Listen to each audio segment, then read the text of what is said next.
So, Rolavo, help us understand this unknown that is Russia. What is Russia? Well, the following happened in Russia.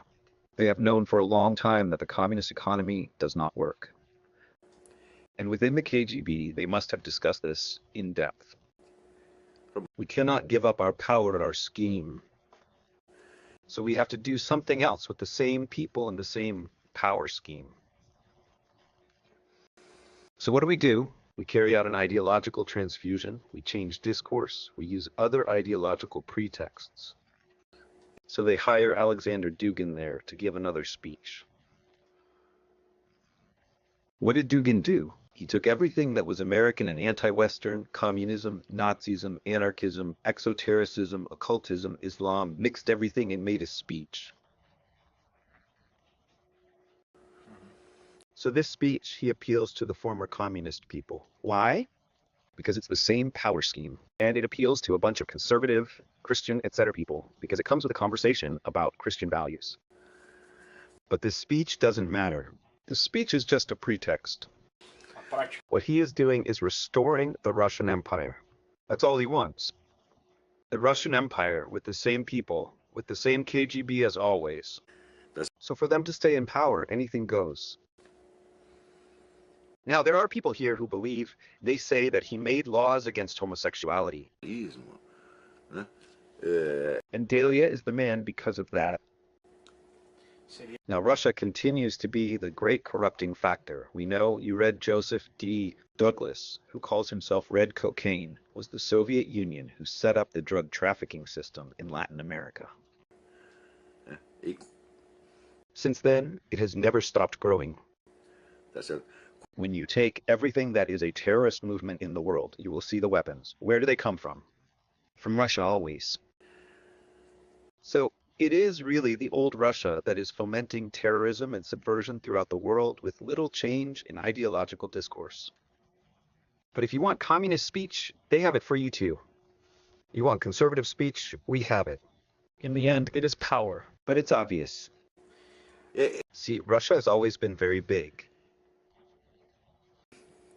Lots of resource. Lots of resource, but powerless to take care of yourself. And also very poor. Very poor, exactly. So there's a monstrous complex.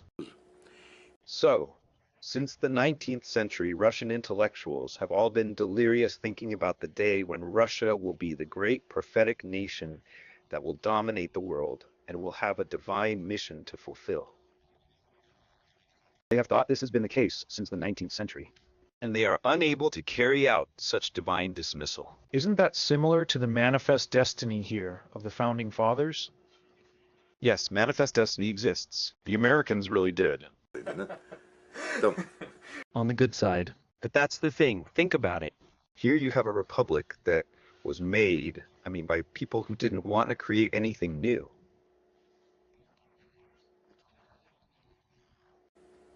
They took the old laws from the colonial times and simply codified the laws that already existed, the rights that had already come from England. My God, everything is already embedded in the lives of the people.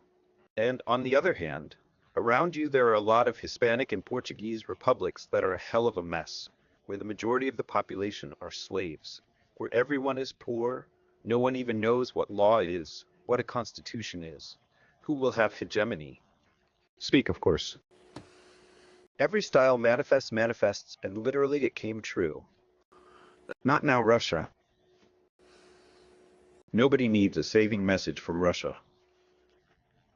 Russia has wanted to promote itself on this basis for 200 years. There's this complex, so if it's not with communism, it's going to be with Orthodox religion or some other crap. It's a complex country, do you understand? Just look in history at what was created from the Founding Fathers and what was created from those. Of course. What did the Russian dream lead to? It left 100 million dead. Now you see life in the United States here. Not only 100 million deaths, but this propaganda machine is bad for the whole world, including Brazil. Yes, the Russians have corrupted the entire world politics. They introduced lies and misinformation everywhere. They accustomed people to the idea that being a swindler is normal. It is the prophecy of Our Lady of Fatima. Russia will spread its mistakes around the world. We want not to talk about communism. It's Russia's mistakes. It's little tax to be communism. It's Enel Eros. Of course they changed lies, my God. Now, as far as it goes, how far is Putin capable of? In your aggressiveness? Look, I think Putin is not a genius, but he is no greater genius than Stalin. The greatest strategic genius in human history was Stalin. You can say that all of Stalin's plans worked, all of them, and yet they didn't do any good, because it is the natural limit. I mean, you can do a lot, but you can't find the nature of things. You can't find elementary arithmetic. You can't find the law of logic. You'll reach the limit. But will he really invade Ukraine? I think so, but it's not now. It's in a little while. The easiest thing would be to invade by internal infiltrated agents carrying out an internal coup. I think he'll try that first. And I think invasion by Russian troops is the last alternative. It seems like it's already happening until... But I think we're already there, right?